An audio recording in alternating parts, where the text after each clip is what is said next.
بسم اللہ الرحمن الرحیم۔ السلام علیکم ناظرین، کربلا کے بعد جب اہل حرم کو قید کر کے یزید کی دربار میں لایا گیا تو اس وقت طاقت اور غرور کا ماحول تھا، لیکن تاریخ بتاتی ہے کہ بی بی زینب نے ایسا خطبہ دیا کہ دربار میں سناٹا چھا گیا۔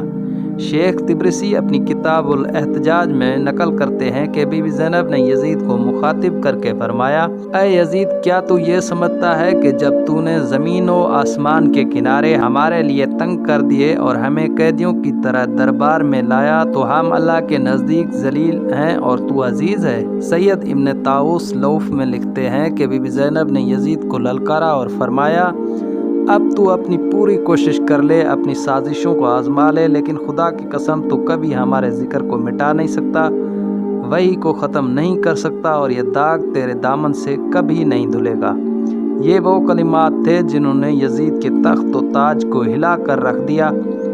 بی بی زینب نے قید اور مظلومیت کے عالم میں یہ پیغام دیا کہ کربلا کی قربانی رہتی دنیا تک زندہ رہے گی۔ ناظرین، اگر بی بی زینب کا یہ خطبہ نہ ہوتا تو کربلا کا پیغام شاید ہم تک نہ پہنچ پاتا۔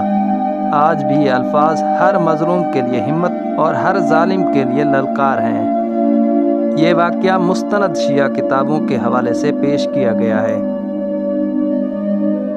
آپ دیکھ رہے ہیں میرا چینل حسین جعفری ویڈیوز۔ میں ہوں جعفری گدا حسین رن۔ ویڈیو اچھی لگے تو ویڈیو کو لائک کریں، شیئر کریں، چینل کو سبسکرائب کریں، کمنٹ کر کے اپنی رائے سے ضرور آگاہ کریں۔ ملتے ہیں اگلی ویڈیو میں، تب تک کے لیے اللہ حافظ۔